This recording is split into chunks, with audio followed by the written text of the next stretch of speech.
Hello बच्चों, कैसे हो। मैं अभिषेक रंजन फिर से आपके सामने। लास्ट क्लास में हमने क्या पढ़ा था? इलेक्ट्रिक करंट के बारे में पढ़ा था, इलेक्ट्रिक सर्किट के बारे में पढ़ा था और उसके सिंबल्स देखे थे, है ना। आज हम देखने जा रहे हैं कि इलेक्ट्रिक करंट के इफेक्ट्स क्या क्या होते हैं और इफेक्ट का हम यूज़ क्या क्या करते हैं। ठीक है, चलिए आगे चलते हैं उसमें।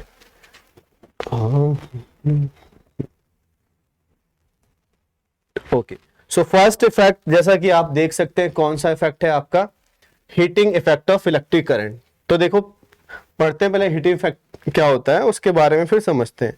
तो आपने कभी भी देखा होगा, किसी भी अप्लायंस को आप चलाते हैं और उसमें करंट फ्लो होता है काफ़ी टाइम तक, तो वायर क्या हो जाती है आपकी? गर्म हो जाती है। एक नॉर्मल फिनोमिना है, जब भी करंट किसी वायर में फ्लो होता है काफ़ी टाइम तक, तो देखा होगा गर्म हो जाती है। कुछ वायर ज़्यादा गर्म हो जाती है, कुछ कम गर्म होती है, लेकिन होती है, हीटअप होती है। ठीक है, तो ये जो करंट फ्लो होने के कारण वायर का हीटअप हो जाना, गर्म हो जाना, इसी को हम क्या बोलते हैं? Heating effect of electric current. और जब इसके बारे में पता चला तो इसका यूज़ करके हमने अलग अलग अप्लायंसेस डेवलप किए, जिसका हम डे टू डे लाइफ में यूज़ करते हैं, हीटिंग इफेक्ट का। ठीक है, तो आप यहाँ पे अगर देखो, तो when electric current flows through a wire, the wire gets heated, है ना। अभी जैसे मैंने बताया कि जब भी एक इलेक्ट्रिक करंट एक वायर में फ्लो होता है तो वायर क्या हो जाती है आपकी? हीट हो जाती है। This is called the heating effect of electric current, और इसी फिनोमिना को हम क्या कहते हैं? Heating effect of electric current. तो यहाँ एक एक्टिविटी की हेल्प से इसको समझाया हुआ है। देखो यहाँ पे अगर हम बात करें तो एक आपकी ये नेल है, ठीक है, और एक ये नेल है, कील है आपकी, और दोनों के बीच में एक वायर को उसने क्या किया है? कनेक्ट किया हुआ है। ठीक है, और यहां से क्या किया हुआ है? एक ये देखो, एक ये सेल लगाया हुआ है। जैसे यहां आप एक नील ये ले लिया, आयरन नील, एक आयरन नील यहां पे ले लिया इन्होंने, और इसके बीच में एक वायर को क्या कर दिया है? ऐसे कनेक्ट कर दिया है। इस आयरन नील को इन्होंने क्या किया है? इधर एक सेल से क्या किया हुआ है? कनेक्ट कर दिया है। इसका पॉजिटिव टर्मिनल इस सेल इस नेल से, और नेगेटिव आपका इस नेल से कनेक्ट किया हुआ है। जस्ट अ मिनट, इसको थोड़ा सा और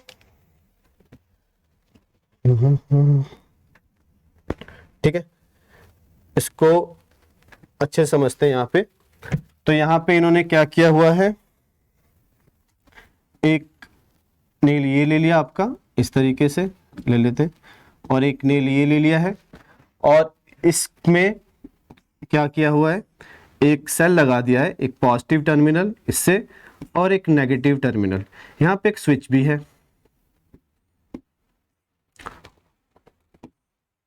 ये आपका क्या है, और यहाँ पे इन दोनों के बीच में एक वायर लगा के टच किया हुआ है, जोड़ा हुआ है। तो देखो अभी तो सर्किट इनकम्प्लीट है, क्योंकि आपका स्विच क्या है? आपका ऑफ है। जैसे ही स्विच को ऑन किया,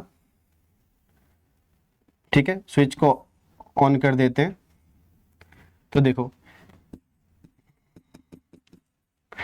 इसमें करंट फ्लो होगा ना, यहां से क्या होगा? आपका करंट फ्लो होगा, और ये करंट ऐसे फ्लो करता रहेगा।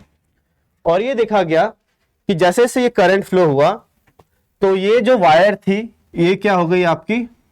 हीटअप हो गई, हीट प्रोड्यूस हुआ इसके अंदर, और ये वायर क्या हो गई आपकी?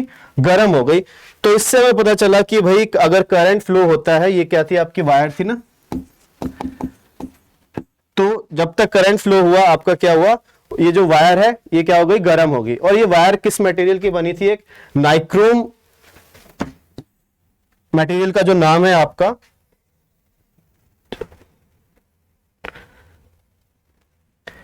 किसकी वायर है? ये नाइक्रोम की वायर है ये।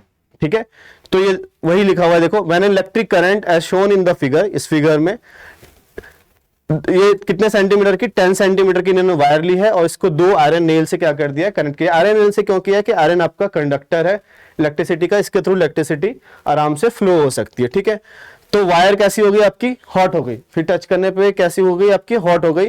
और जैसे ही आपने स्विच ऑफ कर दिया, थोड़े टाइम के बाद फिर से वायर जैसे पहले थी वैसे ही हो गई। ठीक है, तो अब ये हुआ क्यों? जब तक करंट फ्लो हो रहा था तो उस करंट फ्लो होने के कारण देखो यहाँ पे वही लिखा था, वायर कैसी हो गई आपकी, गर्म हो गई, और इस फिनोमिना को हम क्या बोलते हैं, heating effect of electric current. ठीक है, अब इसका यूजेस करते हैं अलग अलग तरीके से, हम लोग इस फिनोमिना का देखते कैसे। देखो तो आपके घर में डे टू डे लाइफ में बहुत सारे अप्लायंसेज आप यूज करते हैं जिसमें हम इन फिनोमिना का यूज करते हैं। सबसे पहले कौन सा आपका, देखो इलेक्ट्रिक हीटर सबने यूज किया हुआ है, इसमें आप करंट फ्लो होता है और ये आपका रेड हॉट हो जाता है, ग्लो होता है और इसमें हीट प्रोड्यूस होती है, उसका आप यूज कर लेते हो खाना बनाने के लिए, पानी गर्म करने के लिए, अलग अलग चीजों के लिए।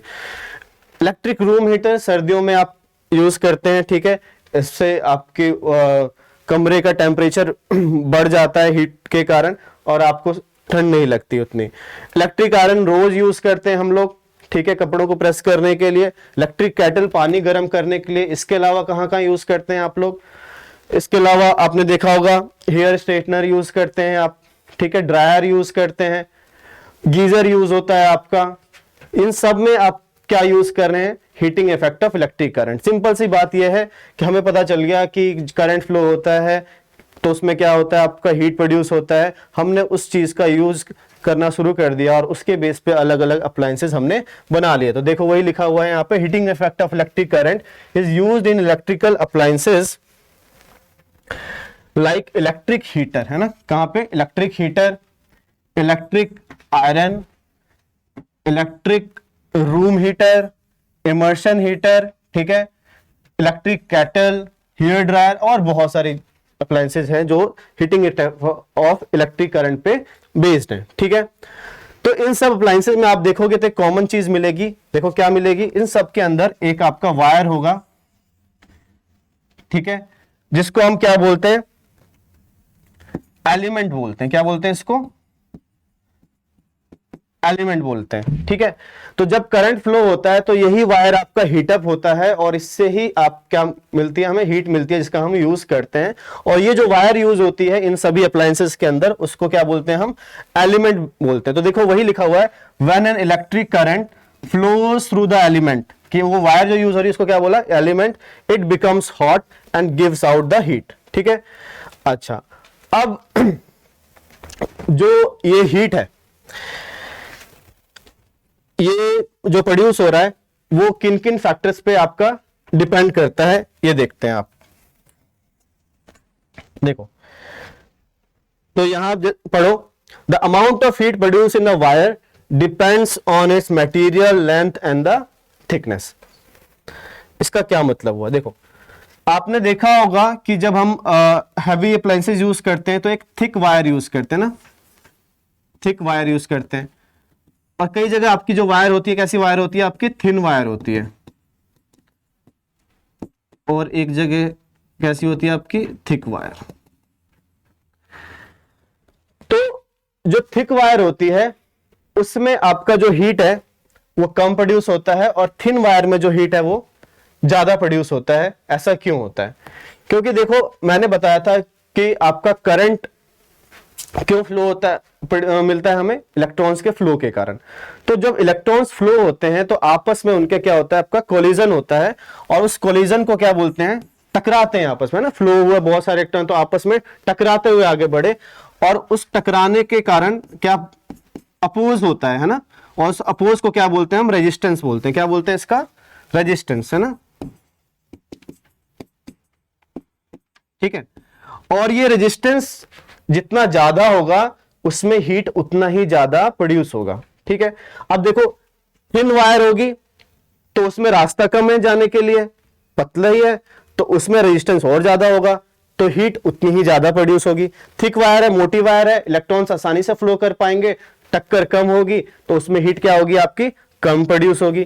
तो एक तो थिकनेस पे डिपेंड कर दिया, फिर मटेरियल, तो बाय नेचर सबका अपना अलग अलग रेजिस्टेंस होता है तो उस मटेरियल पे डिपेंड कर देते हैं। और किस पे डिपेंड करता है आपका, और देखो लेंथ, तो लेंथ अगर एक छोटी वायर है सेम मटेरियल की, एल लेंथ की, और यही मैं एक डबल वायर ले लूं जिसका लेंथ मान लो इसका डबल है तो 2L ले लिया इसको, है ना, तो इसमें जो रेजिस्टेंस होगा, कोलिजन होगा वो कम होगा क्योंकि इलेक्ट्रॉन को यहां से यहां तक ही जाना है। और यहाँ पे यहां से यहां तक फ्लो करना है तो इसमें रेजिस्टेंस ज्यादा होगा, तो इसमें हीट क्या होगी, ज्यादा प्रोड्यूस होगी, इसमें हीट क्या होगी आपकी, कम प्रोड्यूस होगी। तो जितने भी इलेक्ट्रिकल अप्लायंसेस लेते हैं उसमें जो हीट प्रोड्यूस होता है वो इन्हीं फैक्टर्स पे डिपेंड करता है। किस पे, आपका तो डिपेंड करता है कि एक तो रेजिस्टेंस पे, ठीक है, और रेजिस्टेंस इन 3 फैक्टर पे डिपेंड करता है, आपका लेंथ पे, थिकनेस पे, है ना।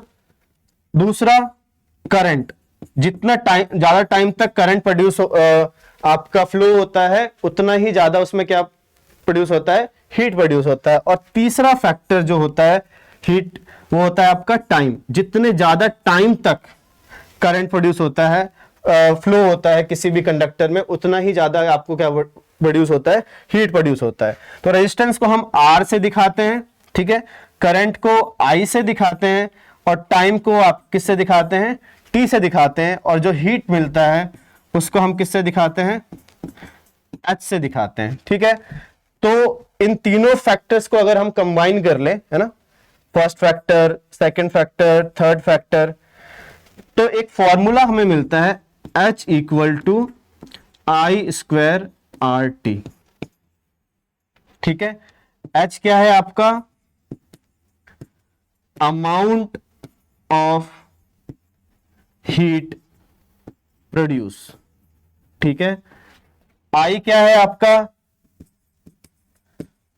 अमाउंट ऑफ करंट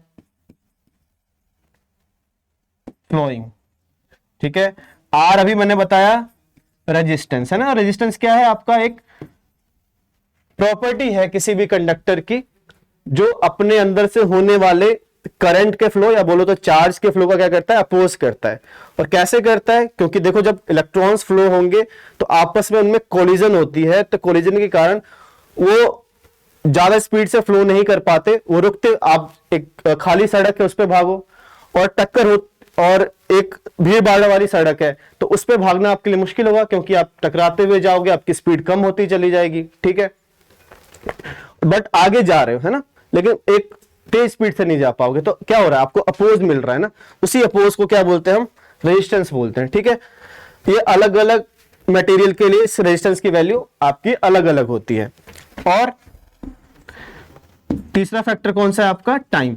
और ये जो रेजिस्टेंस है ये कौन कौन फैक्टर पे डिपेंड करता है, रेजिस्टेंस भी अपना अलग अलग फैक्टर्स पे डिपेंड करता है। कौन कौन से फैक्टर होते हैं आपके, रेजिस्टेंस आपका डिपेंड करता है पहला लेंथ पे, लेंथ ऑफ, अगर वायर के एग्जांपल ले ले, लेंथ ऑफ वायर, ठीक है, या लेंथ ऑफ कंडक्टर भी लिख सकते हैं आप। दूसरा एरिया, ठीक है, तो अगर आपका लेंथ अगर ज्यादा होगा तो रेजिस्टेंस भी ज्यादा होगा, मैं यहां समझा चुका हूं। एरिया, एरिया से क्या मतलब कि अगर आपका वायर क्या होगी, थिन होगी, पतली वायर होगी, तो उसका रेजिस्टेंस ज्यादा होगा, और रेजिस्टेंस ज्यादा होगा तो हीट भी क्या होगा आपका, ज्यादा होगा, है ना। और थिक वायर होगी, आसानी से फ्लो कर पाएगा, उसका रेजिस्टेंस कम होगा, रेजिस्टेंस कम होगा तो उसमें प्रोड्यूस होने वाला हीट भी कम होगा। इसलिए तुमने देखा होगा जो पतली वायर होती है बहुत ही जल्दी गर्म हो जाती है, और मोटी वायर को गर्म होने में टाइम ज्यादा लगता है, ठीक है।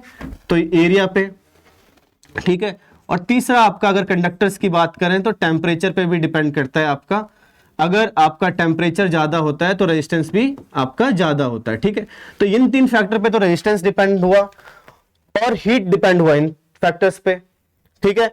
कौन कौन से फैक्टर, कितना अमाउंट करंट फ्लो हो रहा है आपका कंडक्टर में, कितने टाइम तक फ्लो हो रहा है, उसका रेजिस्टेंस कितना है। तो इन सब फैक्टर्स को मिला के जो हीट का फॉर्मूला हमारे पास आ जाता है H equal to I square RT, ठीक है। तो यहां से आप अमाउंट ऑफ हीट प्रोड्यूस किसी भी कंडक्टर में, सर्किट में जो फ्लो हो रहा है वो निकाल सकते हैं, अगर आपको I की वैल्यू पता है, R की वैल्यू और T की वैल्यू। और R इन 3 फैक्टर्स पे डिपेंड कर रहा है। तो देखो, अगर ध्यान से देखो तो जो हीट है इन तीनों से डायरेक्टली प्रोपोर्शनल है, जितना I होगा उतना हीट होगा, जितना R होगा उतना हीट होगा, जितने टाइम तक फ्लो करेगा उतना हीट होगा आपका। और R इन 3 फैक्टर्स पे डिपेंड कर रहा है, जितना लेंथ होगा उतनी ज्यादा R होगी। एरिया उल्टा हिसाब है, अगर एरिया, देखो एरिया के लिए क्या है, अगर एरिया ज्यादा तो रेजिस्टेंस कम, एरिया कम तो रेजिस्टेंस ज्यादा, ठीक है, उल्टा है। तो अगर पतली वायर होगी तो उसमें प्रोड्यूस होने वाला हीट भी ज्यादा होगा, मोटी वायर होगी तो उसमें प्रोड्यूस होना हीट क्या होगा आपका, कम होगा। तो इन सब का यूज करके आप अलग अलग अप्लायंसेस में आपको वैल्यू पता है करंट की, रेजिस्टेंस की, टाइम की, तो उसमें फ्लो होने वाले प्रोड्यूस होने वाले हीट की वैल्यू भी आप क्या कर सकते हो, कैलकुलेट कर सकते हो। अच्छा, ये तो बात हो गई कि हीट की वैल्यू आप कैसे कैलकुलेट करें, ठीक है, किन किन फैक्टर्स पे वो डिपेंड करता है। इसके अलावा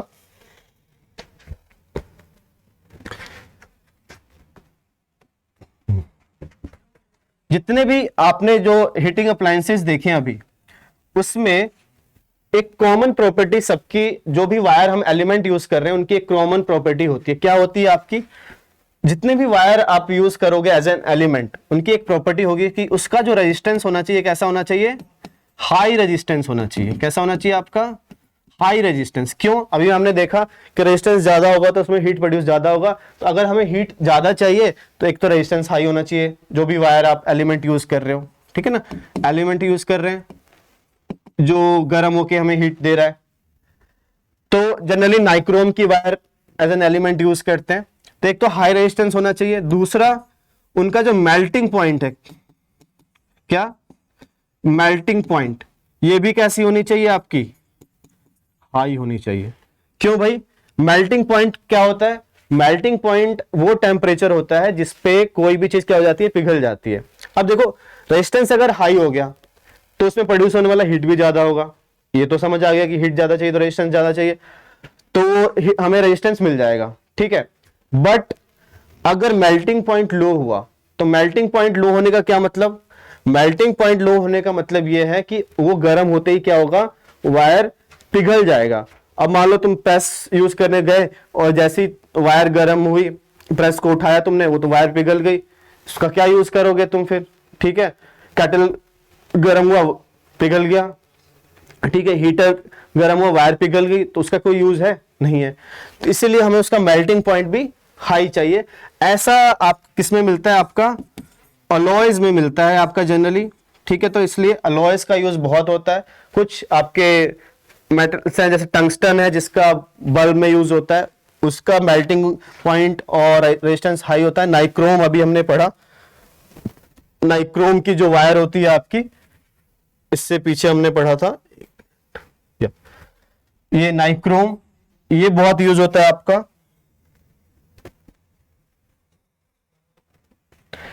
ये बहुत यूज होता है, ठीक है। तो इन सब अप्लायंसेस में जो भी वायर यूज हो रहा है एज एन एलिमेंट, उनकी एक कॉमन प्रॉपर्टी होती है, क्या, उनका मेल्टिंग पॉइंट काफी हाई होता है और उनका रेजिस्टेंस भी काफी हाई होता है, ताकि एक तो हमें हीट ज्यादा मिले जिसका हम यूज कर पाए, और हीट होके वो पिघले नहीं, ठीक है, ये तो हमारे किसी काम का नहीं रहेगा। इसीलिए ये दो प्रॉपर्टी होनी जरूरी है, ठीक है। इसके आगे चलते हैं। एक आपका है इलेक्ट्रिक फ्यूज, ठीक है, ये भी हीटिंग इफेक्ट पे काम करता है। ये कैसे काम करता है, इसको देख लेते हैं और फिर आज की क्लास को खत्म करेंगे।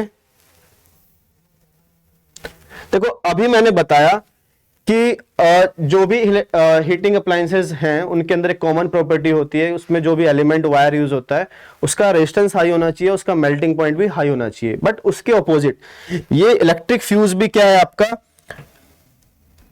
हीटिंग अप्लायंसेस पे ही हीटिंग इफेक्ट पे ही बेस्ड है। बट इसमें जो वायर यूज होगा उसका आपका मेल्टिंग पॉइंट क्या होगा, लो होगा, रेजिस्टेंस तो हाई होगा बट मेल्टिंग पॉइंट लो होगा। ऐसा क्यों रखा गया, ऐसा क्यों सोचा गया? तो सबसे पहले तो इलेक्ट्रिक फ्यूज के बारे में पढ़ना जरूरी है। आपने देखा होगा आपके घर के में जो मीटर लगा है उसके साथ आजकल एमसीबी लगे रहते हैं, ठीक है, जिनका फुल फॉर्म क्या है, मिनिएचर सर्किट ब्रेकर। उनका काम, उन्हीं के थ्रू आपका जो घर के सर्किट में है करंट एंटर करता है। बहुत सिंपल सी बात है। तो इलेक्ट्रिक पहले ये आपके ऐसे फ्यूजेस यूज होते थे उन एमसीपी की जगह। इसमें आपका क्या हो जाता था, एक ये फ्यूज होल्डर होता था और इसमें ये बीच में एक मेटल की प्लेट्स होती थी और बीच में ये वायर लगी रहती थी, है ना। ये देखो ये वायर है, ठीक है। ये वायर जनरली किसकी होती थी, आपकी कॉपर की वायर होती थी और एक बहुत ही थिन वायर होती थी। थिन वायर इसलिए क्योंकि इसका रेजिस्टेंस हमें क्या रखना था, हाई रखना था, बट इसका मेल्टिंग पॉइंट बहुत लो होता था। क्यों? वो इसलिए, देखो फ्यूज समझते हैं पहले, फ्यूज वायर क्या है। देखो आपके घर में कभी हाई अमाउंट ऑफ करंट आ जाए नॉर्मल वैल्यू से ज्यादा, तो क्या होते हैं, आपके अप्लायंसेस जितने भी होते हैं डैमेज हो सकते हैं, क्योंकि उतना वो करंट हैंडल नहीं कर पाएंगे। तो इनको रोके कैसे? देखो, तो रोकने का एक ही तरीका है, इसको ऐसे समझो सिंपल, कि अगर इधर से दो अलग अलग कंट्रीज में लड़ाई हुई और एक ही रास्ता है एक दूसरे से लड़ने का, जाने का, तो अगर इस तरफ के सैनिकों को अपना बचाव करना है या कुछ करना है ऐसे, क्योंकि पता है कि उधर के ताकतवर है ज्यादा और एक ही रास्ता है, तो क्या करो, बीच में अगर पुल है, नदी बह रही है, एक ही रास्ता है, तो पुल को ही काट दो, वो इधर आ ही नहीं पाएंगे। एक सिंपल सा तरीका ये समझो, या इसको ऐसा समझ लो कि ये आपका घर के अंदर आने से पहले आपका जो गार्ड होता है, गेट कीपर होता है, वो सबका चेक करता है कि भाई आपको परमिशन है अंदर जाने की, नहीं, अगर कोई चोर आ गया तो उससे लड़ेगा वो, ठीक है, अंदर जाने से रोकेगा। तो फ्यूज का भी काम यही है, एक सेफ्टी डिवाइस है आपका, ठीक है। तो safety device use in electrical circuit which protects the electric circuit and appliances and prevent fire. तो जब भी high amount of current circuit में एंटर करने वाला होता है जो इसके थ्रू जाएगा, तो इस वायर की प्रॉपर्टी क्या है, इसका रेजिस्टेंस हाई है और मेल्टिंग पॉइंट क्या है आपका, मेल्टिंग पॉइंट लो है। तो रेजिस्टेंस हाई होने के कारण ये गर्म हो जाएगा और मेल्टिंग पॉइंट लो होने के कारण गर्म होके ये पिघल जाएगा, वायर टूट जाएगी। और वायर जैसे ही टूटा, करंट को आगे फ्लो होने का रास्ता नहीं मिला, सर्किट आपका ओपन हो गया और करंट आगे फ्लो नहीं होगा, और आपके घर में जितने अप्लायंसेस होंगे वो बच जाएंगे, ठीक है। तो इसने अपने आप को सेक्रीफाइस करके आपकी बाकी इतने महंगे महंगे अप्लायंसेस को बचा लिया, ठीक है। उसके बाद हम पहले क्या करते थे, ऐसा होता था वायर पिघल जाती थी, फिर इस वायर को दोबारा से चेंज कर देते थे और फिर लगा देते, फिर आपका नॉर्मल करंट का फ्लो स्टार्ट हो जाता था। बट आजकल ये चीज पहले मैन्युअली होती थी, आजकल और आपका क्योंकि टेक्नोलॉजी एडवांस हो गई है, तो उसकी जगह हम एमसीबी यूज करते हैं, मिनिएचर सर्किट ब्रेकर, जिसमें देखा होगा खुद ही आपका वो डाउन हो जाता है जब भी ऐसा सिचुएशन होता है, तो ठीक है। तो वही है आपका, देखो, electric fuse safety device used in electrical circuit. Circuit से मतलब आपका घर का सर्किट हो गया, नॉर्मल सर्किट कहीं का भी हो सकता है, which protects the electrical circuit and the appliances, prevent the fire. Electrical fuse use in electrical circuit in buildings, जो मैंने अभी बताया। और इसमें क्या होता है, एक वायर होता है जिसको फ्यूज वायर बोलते हैं, जो विच मेल्ट्स क्विकली, क्योंकि अगर पिघलेगा नहीं तो वायर टूटेगी नहीं, and break when large electric current flows through it. अब मान लो जैसे एक इलेक्ट्रिक फ्यूज है, वो 5 एम्पियर करंट ही क्या कर सकता है, हैंडल कर सकता है, उसकी लिमिटेशन इतनी है 5 एम्पियर। तो जैसे ही उसमें 6 एम्पियर करंट जाएगा, वो गर्म होके क्या हो जाएगा, पिघल जाएगा, है ना। और जैसे गर्म होके पिघलेगा वो टूट जाएगी वायर और आगे करंट फ्लो होना बंद हो जाएगा, और जब बंद हो जाएगा तो फिर आप आगे बाकी चीजों में करंट नहीं जा पाएगा और वो चीजें बच जाएंगी, ठीक है। तो ये था आपका इलेक्ट्रिक फ्यूज, ठीक है। तो आगे देख लेते हैं एक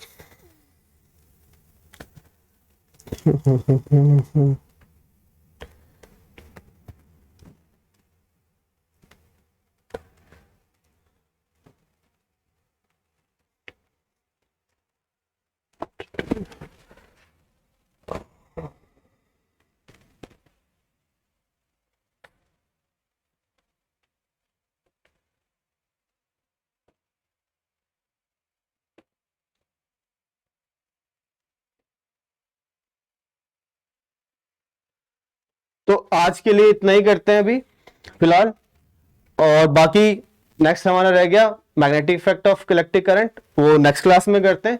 आई होप आप सब लोगों को समझ आया होगा, और कोई भी क्वेरी होगी तो आप कमेंट सेक्शन में लिख सकते हैं, जिसमें हम उसका रिप्लाई करेंगे, ठीक है। चलिए मिलते हैं आगे क्लास में।